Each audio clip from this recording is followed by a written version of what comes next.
김건희 특검팀이 오늘 오전 한학자 통일교 총재를 다시 불러 조사하고 있습니다. 한 총재는 여전히 건강 악화를 강조하고 있는데요. 자세한 내용 취재기자 연결해서 알아보겠습니다. 한채희 기자. 네, 오늘 오전 10시부터 한학자 통일교 총재의 구속 후 2차 조사가 진행되고 있습니다. 지난 26일 조사엔 불출석했던 한 총재는 오늘 조사에는 출석했는데요.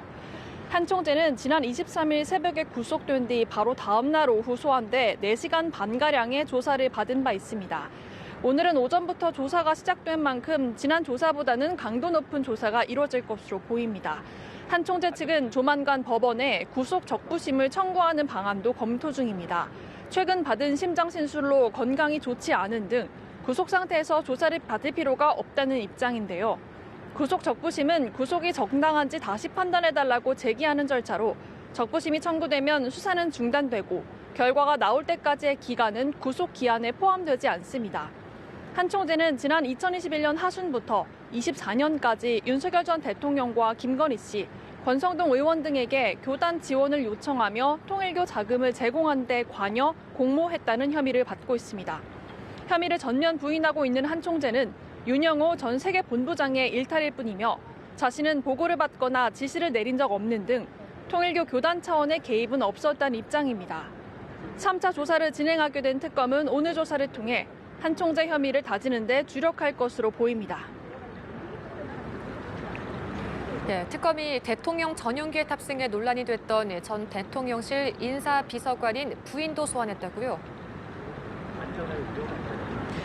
네. 같은 시각 김건희 씨의 나토 순방 의혹을 수사 중인 특검은 당시 인사비서관이었던 이원모 씨의 아내 신모 씨도 소환했습니다. 신 씨는 당시 민간인 신분이지만 관용 여권을 발급받고 대통령 전용기인 공군 1호기에 탑승해서 논란이 일어난 바 있습니다. 특검은 신 씨를 여권법 위반 피의자로 소환해 어떤 경위로 관용 여권을 발급받았는지 등을 캐물은 것으로 전해졌습니다. 또 신 씨의 배우자인 이 전 비서관이 지난해 총선에서 국민의힘 예비후보 5명을 제치고 전략 공천을 받았는데 이 과정에서 김 씨 측이 개입했는지도 조사 대상이 될 것으로 보입니다.